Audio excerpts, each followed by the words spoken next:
పెళ్లి కాలాన్ని పూర్తి చేసుకుంటున్న సందర్భంగా 5 సంవత్సరాల పాటు మీకు ప్రజలు ఇచ్చిన బాధ్యతకి న్యాయం చేసే విధంగా మీరు నడుచుకున్నారని నేను భావిస్తున్నాను. దానికి ధర్మవరం ప్రజలకు అభినందనలు, ధన్యవాదాలు తెలియజేస్తాను. అభివృద్ధి అనేది కేవలం ఒక పార్టీకి సంబంధించిన విషయం కాదు. నేను మొదటి సమావేశంలో చెప్పాను, తర్వాత కష్టపడి చెప్పాను. రాజకీయాలు అనేవి మనం ఎన్నికల సమయంలో చేసుకోవాలి. అభివృద్ధి సమయంలో మాత్రం ఎన్ని విమర్శలు చేసుకున్నప్పటికీ మనం బయట అభివృద్ధి విషయంలో మాత్రం ఒకటిగా ఉండాలి. రాష్ట్ర ప్రజలు తరఫున ప్రజలు మనల్ని ఆ రకంగా మీ అందరి మీద నమ్మకంతో ఎన్నుకున్నారు. అందరం అదే విధంగా వేధించాలి. కొన్ని నెలల పాటుగా మనం అదే విధంగా చేశాం. నేను ధర్మవరం ప్రజల ఆశీర్వాదంతో ఎమ్మెల్యే గెలిచిన నాటి నుంచి కూడా అభివృద్ధికి సంబంధించిన కార్యక్రమాన్ని కలిసికట్టుగా చేసుకుంటూ వచ్చాం.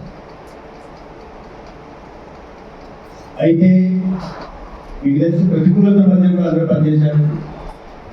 అధికారుల కొరత, కింద స్థాయిలో సిబ్బంది కొరత, ఇది కేవలం ఒక ధర్మవరం మున్సిపాలిటీకి సంబంధించిందే కాదు, రాష్ట్రంలో ఉన్న అన్ని మున్సిపాలిటీలు కూడా ఈ సమస్యలు ఉన్నాయి. ఇప్పుడు ఒక్కొక్కటిని అనుభవించి సిబ్బంది కొరతలు తీర్చుకుంటూ, నిధులు కూడా సమీకరించుకుంటూ అభివృద్ధి కార్యక్రమాలు కూడా చేపట్టించగా ప్రయత్నాలు జరుగుతూ ఉన్నాయి. ప్రధానంగా రాష్ట్ర వ్యాప్తంగా దాదాపు 25 లక్షల టన్నుల చెత్త వెళ్ళిపోయి ఉంటే వాటిని తొలగిస్తూ, ఎందుకంటే అనారోగ్యానికి కారణం చెత్తపోయి కాబట్టి దాని గురించి కేంద్ర ప్రభుత్వ సహకారంతో కూడా తీసుకునే ప్రయత్నం చేస్తున్నాం. మున్సిపాలిటీని మరింత అభివృద్ధి చేసుకోవాల్సిన అవసరం కూడా ఉంది. మీ అందరూ కూడా మళ్ళీ రాబోయే ఎన్నికల్లో మళ్ళీ పోటీ చేసే అవకాశం కూడా కలగాలని ఈ సందర్భంగా నేను కోరుకుంటున్నాను. కాబట్టి దీన్ని ఇలాగే కొనసాగడం, ధర్మవరాన్ని అభివృద్ధి పదంలో తీసుకెళ్తే ఒక సమగ్ర అభివృద్ధి రాబోయే రోజుల్లో ధర్మవరాన్ని ఒక మంచి పట్టణం, ఆదర్శమైన పట్టణంలో తీర్చిదిద్దడానికి అధికారులని, ఇప్పటికే కౌన్సిలర్గా ఉంటున్న వారిని, భవిష్యత్తులో కాబోతున్న వారిని కూడా ఈ సందర్భంగా నేను కోరుకుంటూ అందరికీ మరొకసారి శుభాకాంక్షలు, అభినందనలు చేసుకుంటూ ఇదే స్ఫూర్తిని కొనసాగించాలని కోరుకుంటూ సెలవు. చాలా మేము బిందులతో కూడా పట్టుకునే కాలాలు ఉన్నాయి ధర్మవరంలో.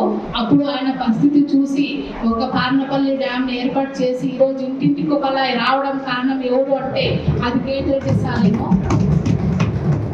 అదే విధంగానే డ్రైన్స్ అయితే ఏమి, కాలువలు అయితే ఏమి, రోడ్లు అయితేనేమి, మళ్ళీ మార్కెట్ ఎలా ఉండేదో అప్పుడు బురదగా ఉండేది. ఈరోజు మార్కెట్ని కట్టి మున్సిపాలిటీ ఆగి కొని తెచ్చేలా కూడా చేశారు.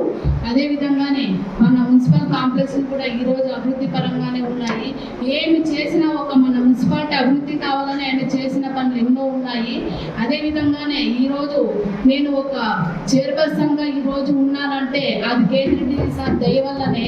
ఒక హౌస్ వైఫ్గా ఉన్న, ఒక నార్మల్ స్త్రీగా హౌస్ వైఫ్గా ఉన్న నన్ను తీసుకొచ్చి ఈరోజు ఈ ఒక పదవి వచ్చిందంటే ఆయన దయ వల్లనే. సార్ కేటీఆర్ సార్ ఎప్పటికీ మీకు రుణపడి ఉంటాను నేను. ఈ అవకాశం ఇచ్చిన నా కౌన్సిలర్ అందరికీ, నా కౌన్సిలర్ కూడా నాకు బాగానే సహకరించారు.